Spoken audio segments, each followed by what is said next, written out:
నమస్తే, welcome to our channel.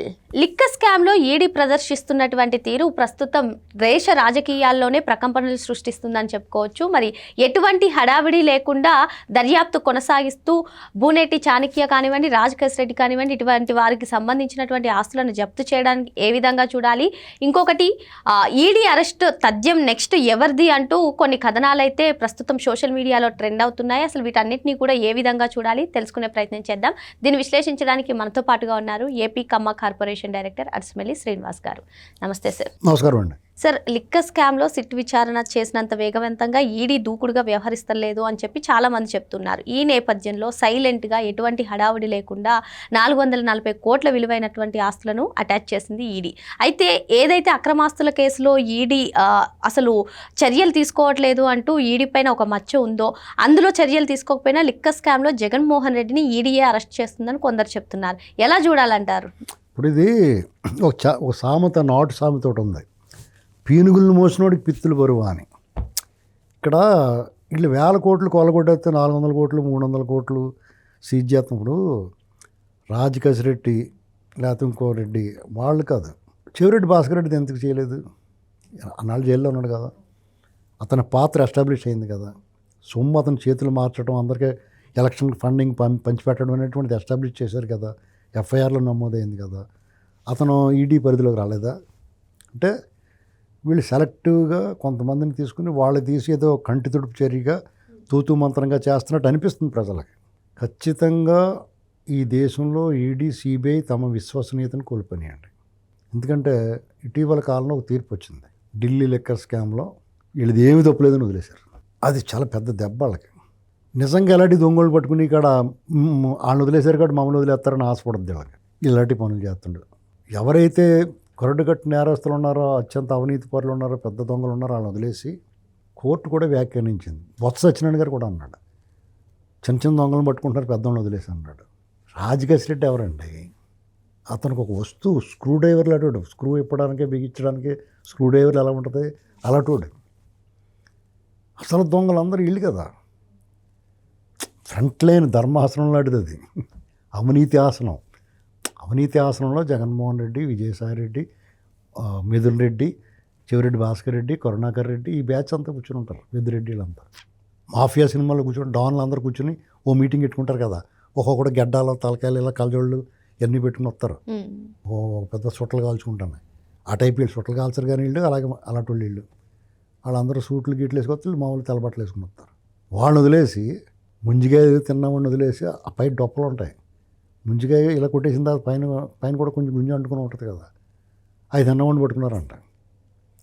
అలాగా ఈ చిన్న చిన్నవాళ్ళు పట్టుకుంటాం, వాళ్ళ ఆస్తులే వాళ్ళ దగ్గర ఏమన్నది పోవచ్చు ఏంటండి. అసలు పెద్ద పెద్ద కంటైనర్లు తరలించుకెళ్ళిపోయింది. అది ఎవరిదిరా అని చెప్పి ఆడు సొంతంగా సంపాదించాడు, సృష్టించాడు డబ్బు. జగన్మోహన్ రెడ్డి అధికారంలో ఉండగా, అతని ప్రభుత్వంలో ఉండగా, అతని ప్రభుత్వమే నిర్వహించిన మద్యం వ్యాపారంలో వీడి దగ్గర డబ్బు దొరికింది అంటే డెఫినెట్గా ముందు అర్జెంట్గా వీళ్ళందరూ వద్దని తోసుకుంటే పక్కకి తప్పించుకెళ్ళిపోతారు. చూడండి, సీఎం గారు కట్ట వస్తుంటే పక్క లాగేస్తారు కదా, అలా లాగేసి డైరెక్ట్ జగన్మోహన్ పట్టుకోవాలి. అవన్నీ పట్టుకోకుండా ఏదో లెక్కలు చెప్తే ఆవిడకి నేను నమ్మకం ఉంటుంది. సర్లే గుడ్లో మెల్లన్నట్టుగా సర్లే ఏదో ఇప్పటికైనా చేస్తున్నారులే అనుకున్నాం. వాళ్ళు చేయాల్సింది ఏంటంటే జగన్మోహన్ రెడ్డినైనా చెవిరెడ్డి భాస్కర్ రెడ్డినైనా దీనికి సంబంధించి అక్యూజ్డ్ ఏ నెంబర్లో ఉన్నా, ఏ స్టేజ్లో ఉన్న నెంబరో వాడు మొత్తం ఒంటిమే బట్టలు తప్ప మొత్తం లాగేసుకోవాలి. వాడు నిర్దోషిని నిరూపించుకున్న తర్వాత ఇదంతా ప్రభుత్వం జమ వేసుకుని నిరూపించిన తర్వాత ప్రభుత్వం కూడా మనకి ఏదైనా డబ్బులు వెనక్కి ఇవ్వాలంటే గవర్నమెంట్ 6 వర్కింగ్ డేస్లోను లేకపోతే 15 వర్కింగ్ డేస్లోను మీకు వెనక్కి వస్తాయని చెప్తూ ఉంటారు. అలాగే నిదానంగా ఇవ్వటమే. అప్పుడు దాకా సచ్చినట్టు నోరు మూసుకుని పడి ఉండదు, దుబ్బేసిన సొమ్మే కదా. ఇళ్ళే కాదండి, ప్రతి రోజుగా కూడా అవినీతి అధికారులు దొరికేస్తున్నారు, ఏసీబీ వాళ్ళు పట్టుకుంటున్నారు. ఆ వాళ్ళు చూపిస్తారు, ఆడు అంత ఆస్తి ఉంది లెక్కలో చేతులు నొప్పి పెట్టేసి నేను లెక్కెడతాను అంటారు. ఆ డబ్బులు అయ్యి బంగారం కట్టన్నాయి. సామాన్య ప్రజలు కడుపు మండిపోదండి అవన్నీ చూస్తుంటే. ఆ తిమింగళాల దగ్గర ఎంత కొంత తీసుకుని వదిలేస్తున్నట్టు తెలుస్తుంది, సస్పెండ్ చేస్తారు. సస్పెండ్ చేసిన తర్వాత ఆ డబ్బు ఏమవుతుంది, దాన్ని ఏం చేస్తున్నారో ఎవరికి వివరం చెప్పరు ప్రజలకి. అనవసరమైన అపోహలు సృష్టిస్తూ ఉంటారు. తర్వాత ఆడు మళ్ళీ కొన్నాళ్ళు పొందేది ఇంకో సూట్ కేసు ఇచ్చేసి లైన్ చేసేసుకుంటాడు. ఇప్పుడు దొంగళ్ళు ఏం చేస్తారంటే వాళ్ళు దొంగతనానికి వెళ్ళి దొంగతనం చేసి మళ్ళీ దొంగతనానికి వెళ్ళే లోపల గ్యాప్ వస్తుంది కదా, కొన్నాళ్ళు తోక్కోవాలి కదా, వాళ్ళు డబ్బులు అవసరం అవుతాయి, వాళ్ళకి గడవాలి కదా, కొంతమంది పెట్టుబడి పెడతారు వాళ్ళకి, తర్వాత కొలగొట్టుకొచ్చేసిన తర్వాత సగం పట్టుకెళ్ళి వాళ్ళకి ఇచ్చేస్తారు, దాన్ని లిక్విడ్ డబ్బుల రూపంలో చేసి వీళ్ళకి అప్పుడప్పుడు ఇస్తూ ఉంటారు, నిదానంగా వాడుకుంటూ ఉంటారు, చీటీ కట్టినట్టు అన్నమాట. అలాగా ఈ నేరస్తులందరూ ఈ బ్యాచ్ అంతా కూడా వాళ్ళకి షెల్టర్ జోన్లో కొంతమంది ఉంటారు, వాళ్ళందరికీ కప్పం కట్టేసి మళ్ళీ పోస్టింగ్ తెచ్చుకుంటారు. నథింగ్ అంతే. సో మా రాజకీయ నాయకులు అంతే. అంటే మరి ఇది ఎలా మారుతుంది? ఈ మారదు, ఇది చాలా దారుణమైన పరిస్థితి అండి ఇది. ఎందుకంటే జనాల్లో ఒక రకమైన ఫ్రస్ట్రేషన్ పీక్స్కి వెళ్ళిపోయిన తర్వాత అన్నీ వదిలేస్తారు. ఇప్పుడు మనిషికి కామ క్రోధ మదమాత్సర్యాలు అనేటువంటివి కొన్ని ఉంటాయి. వాటిలో అనేక రకాలైన సాధారణ మానవుడికి ఉండి ఈతి బాధలతో సహా కొన్ని అవలక్షణాలు కొన్ని ఉంటాయి, అన్నీ అతిగా ఉంటాయి.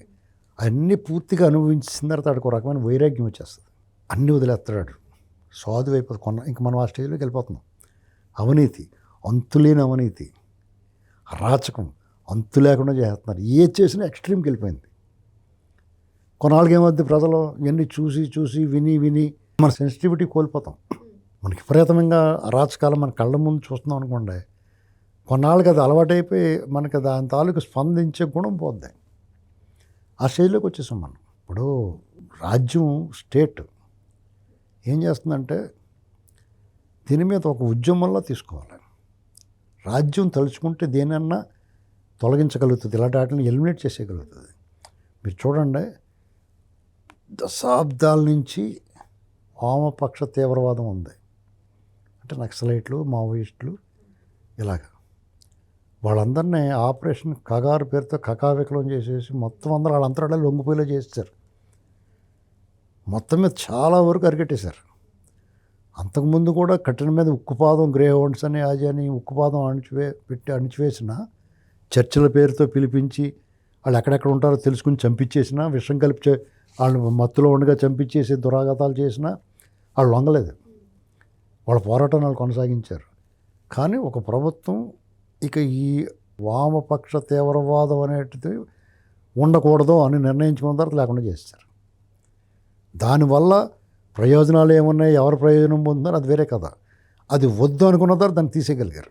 అలాంటిది ఈ కరప్షన్ కానీ ఇలాంటి ఆర్థిక నేరస్తులను కానీ ఉండకూడదని ప్రభుత్వాలు తలుచుకుంటే ఖచ్చితంగా దాన్ని నిర్మూలించగలుగుతారు. కానీ వాళ్ళు నిర్మూలించరు. ఇది సమస్య. అది అలాగే ఉంటుంది. మనం ఎలాగే స్పందిస్తే ఎక్కువ బీపీ తెచ్చుకోకుండా కాలక్షేపానికి ఏం ఊసిపోయినప్పుడు మాట్లాడుకుంటూ ఉండాలి. అంటే సార్ ఇప్పుడు సిట్కే లంచాలు ఇచ్చారని చెప్పి వచ్చాయి, ట్రై చేశాడు. పొద్దున ఈడీకి కూడా ఇలాగే ట్రై చేస్తారు సార్. అంటే మరి దీనికి ఏ విధంగా చరమగీతం పాడాలి? మీరు చరమగీతం జనగణమని పాడలేరు. ఎందుకు పాడలేరంటే ఒక సిస్టంలో అందరూ ఒకలాగా ఉండరు. అత్యంత నిజాయితీ పరులైన అధికారులు ఉంటారు. నిజాయితీ ఉన్నా లేకపోయినా చట్ట ప్రకారం, రూల్ ప్రకారం వెళ్ళాలనుకున్న వాళ్ళు ఉంటారు. కొంతమంది ఏట్రా ఈ ఎంత జాతి ఏముందో, సుఖమే ఉంది మనకే అని ఏదైనా దొరికితే తప్పని చేద్దాం అనుకునే వాళ్ళు ఉంటారు. ఆడికి ఏమి దొరక్క నిజాయితీగా ఉంటాడు. అంటే వృద్ధనారీ ప్రతివతం, దాన్ని ఎవరు అడగడు కదా, అని చేత ప్రతివతలాగా ఉంటుంది. అలాగే కొంతమంది ఏది దొరికితే దొబ్బేద్దామని చూస్తూ ఉంటారు, ఆడు దొరికితే లాగేస్తూ ఉంటాడు.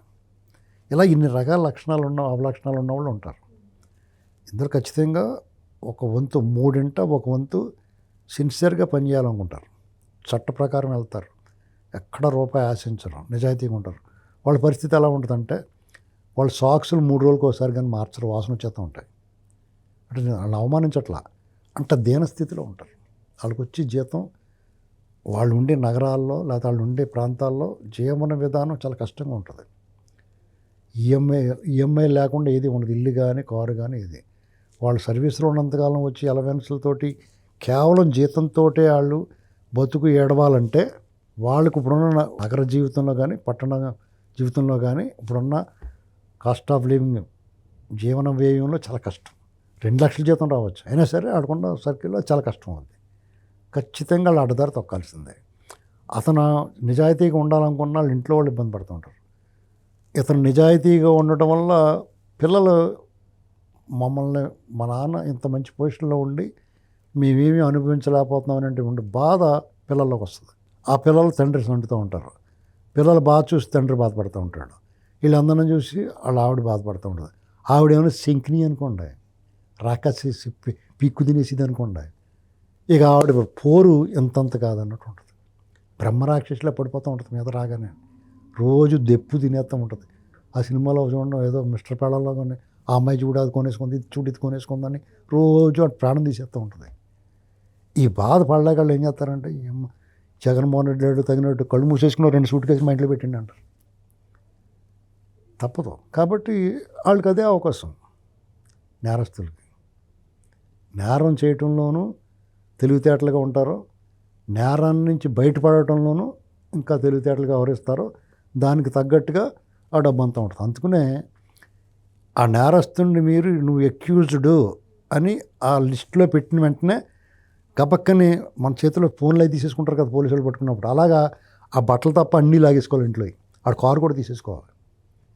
అప్పుడే ఇది సెట్ అవుతుందండి. Okay sir. మరో అంశంతో మళ్ళీ కలుద్దాం. Thank you sir.